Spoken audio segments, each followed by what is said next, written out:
Hello बच्चों, कैसे हो?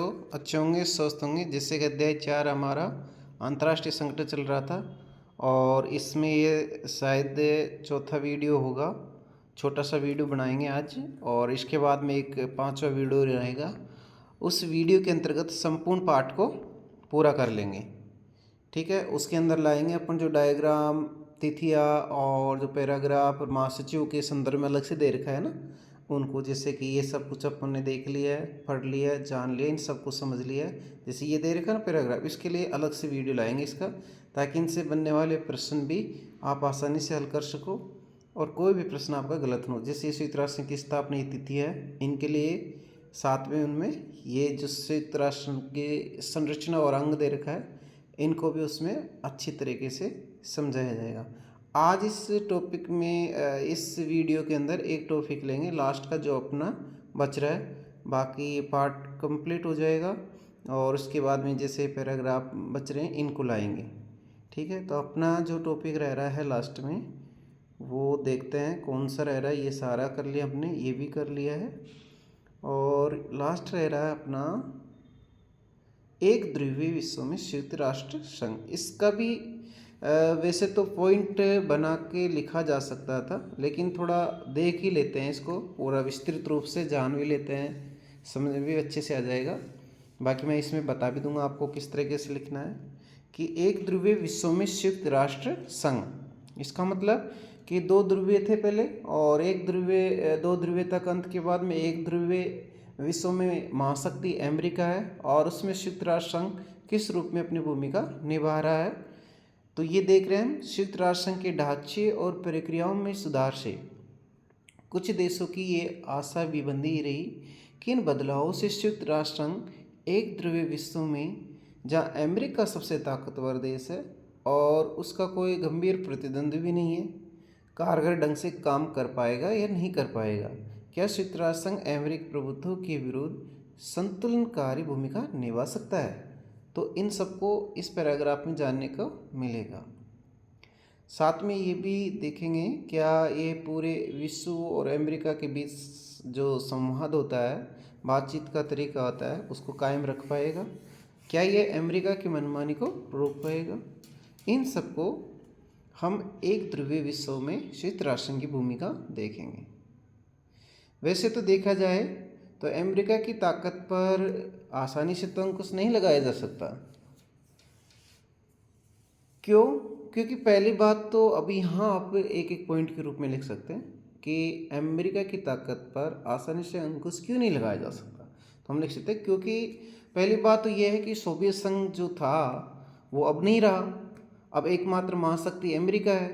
दूसरा है कि अपनी ये सैन्य और आर्थिक ताकत बहुत अधिक रखता है, जो कि ये अन्य अंतर्राष्ट्रीय संगठन की अनदेखी कर सकता है। फिर हम इसमें लिख सकते हैं कि संयुक्त राष्ट्र संघ के भीतर अमेरिका का खास प्रभाव है। खास प्रभाव कैसे है कि जो संयुक्त राष्ट्र संघ है उसके बजट में भी सबसे अधिक योगदान करने वाला देश कौन सा है? अमेरिका ही है। तो अमेरिका की वित्तीय ताकत काफ़ी बेहतर है। तो ये भी एक तथ्य है कि संयुक्त राष्ट्र संघ जो है वह अमेरिका भू क्षेत्र में स्थित है। जो संयुक्त राष्ट्र संघ का मुख्यालय या संयुक्त राष्ट्र संघ है वो कहाँ स्थित है? अमेरिका के भू क्षेत्र में स्थित है। इस कारण से भी अमेरिका का प्रभाव बढ़ जाता है। और संयुक्त राष्ट्र संघ में देखोगे तो कई नौकरशाह जो इसमें लगे हुए हैं, अत्यधिक कर्मचारी, अधिकारी, वो सारे संयुक्त राष्ट्र जो संयुक्त राज्य अमेरिका है उसके नागरिक हैं। इसके अतिरिक्त भी अगर हम बात करें तो अगर अमेरिका को कभी कोई प्रस्ताव के संबंध में या उसके साथी राष्ट्रों के हितों के अनुकूल उसको नहीं लगता है अमेरिका को, तो अमेरिका क्या कर सकता है? किसी भी प्रस्ताव को वीटो से रोक सकता है। वैसे तो वीटो का अधिकार तो आप सभी को पता है कि जो भी 5 स्थायी सदस्य उन सभी को प्राप्त है और ये अपनी इस ताकत से क्या कर सकता है? महासचिव जो होता है संयुक्त राष्ट्र संघ का, उसमें भी चयन को लेकर काफ़ी अपनी भूमिका रखता है, प्रभाव रखता है। और अमेरिका अपनी इस ताकत के बूते क्या कर सकता है, शेष विश्व में फूट डाल सकता है और डालता भी है, ताकि उसकी नीतियां को क्या है वो विरोध धीमा पड़ जाए। इस तरीके से देखते हैं तो हमें पता चलता है कि संयुक्त राष्ट्र संघ अमेरिका की ताकत पर क्या नहीं लगा पाता, अंकुश नहीं लगा पाता, या अंकुश लगाने में खास सक्षम नहीं है। लेकिन ऐसा नहीं है। क्यों नहीं है? क्योंकि एक ध्रुवीय विश्व में जहाँ अमेरिकी ताकत तो है, लेकिन साथ ही संयुक्त राष्ट्र संघ के लिए यह है कि अमेरिका और शेष विश्व है उनके बीच में बहुत ही मसलों पर बातचीत कायम करवाने में समर्थ है, और इस संगठन ने ऐसा किया भी है। अमेरिकी नेता भले ही संयुक्त राष्ट्र संघ की आलोचना करते हो, लेकिन देखते हैं हम कि झगड़े हो चाहे सामाजिक आर्थिक विकास हो, इन सब के लिए संयुक्त राष्ट्र संघ के द्वारा, जिसके सदस्य देश से लगभग 193 सदस्य देश है 2011 के अनुसार, तो इन सबको एक साथ करने का जो काम करता है वो संयुक्त राष्ट्र संघ करता है। क्योंकि ऐसा करने के लिए ये ऐसा मंच है जहाँ पर सभी को एक साथ इकट्ठा किया जा सकता है, और कुछ संदर्भ में अमेरिकी रवैया नीतियों पर भी अंकुश लगाया जा सकता है। तो ये सारी बातें इसके अंतर्गत हमने देखी है बच्चों, समझ में आ रहा होगा आप लोगों के।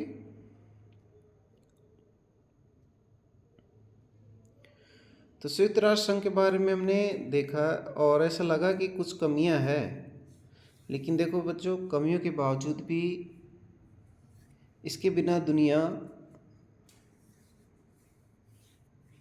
बदहाल होगी, अधूरी रहेगी।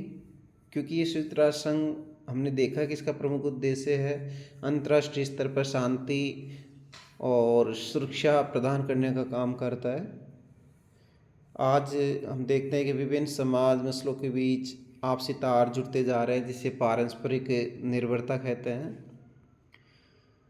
और इस पारस्परिक निर्भरता को देखते हुए ये कल्पना करना कठिन है कि संयुक्त राष्ट्र संघ जैसे संगठन के बिना विश्व के 7 अरब से भी ज़्यादा लोग कैसे रहेंगे।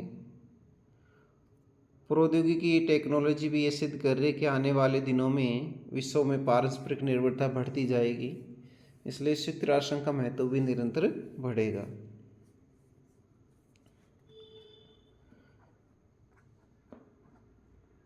लोगों को, सरकारों को संयुक्त राष्ट्र संघ या दूसरे अंतर्राष्ट्रीय संगठनों के समर्थन और उपयोग के तरीके तलाशने होंगे, ऐसे तरीके जो उनके हितों और विश्व बिरादरी के हितों से व्यापक धरातल पर मेल खाते हो। तो इस तरीके से बच्चों ये लास्ट में हमने देखा है। बाकी human right watch, amnesty international, इसके लिए अलग से लाऊंगा वीडियो। तो आज के लिए ये इतना ही काफ़ी है। लास्ट में थोड़ा सा बीच में ये रह गया था, इसको मैं यहीं समझा देता हूँ आप लोगों को। ये आपके क्या है, हाँ ये दे रखा है किताब में। तो बच्चों इसका ध्यान रखना, आपको याद क्या रखना है, स्थायी सदस्य द्वारा वीटो पावर का इस्तेमाल। आपकी ये जो संख्या दे रखी, ये संख्या से बाहर पूछेंगे नहीं, तो आपको ध्यान में रखना सबसे अधिक वीटो पावर का उपयोग या इस्तेमाल किसने किया, सोवियत संघ रूस ने किया है, और सबसे कम चीन ने किया। यहाँ देख सकते संख्या दे रखी है, सोवियत संघ रूस की 135 है, और अमेरिका की 84 दे रखी है, यूके की 32 दे रखी है, फ्रांस की 18 दे रखी है। अच्छी तरीके से देख लो, सबको दिख रहा होगा। सोवियत संघ रूस 135, अमेरिका 84, यूके 32, फ्रांस 18 और चीन 11। ये संख्या है। इतनी बार इन देशों ने वीटो पावर का या निषेधाधिकार का इस्तेमाल किया। ठीक है, सबसे अधिक और कम की बात की जाए तो इसमें साफ साफ दिख रहा है, सोवियत संघ या रूस ने सबसे अधिक बार और चीन ने सबसे कम बार वीटो पावर का इस्तेमाल किया है। ठीक है बच्चों, ये आपका वीडियो आज इतना ही। बाकी जो रह गया है इस पार्ट का वो सारा लास्ट वाले वीडियो में लाऊंगा, फिर अपना पार्ट ही कंप्लीट हो जाएगा और जल्दी ही पूरी किताब को पूरा करेंगे।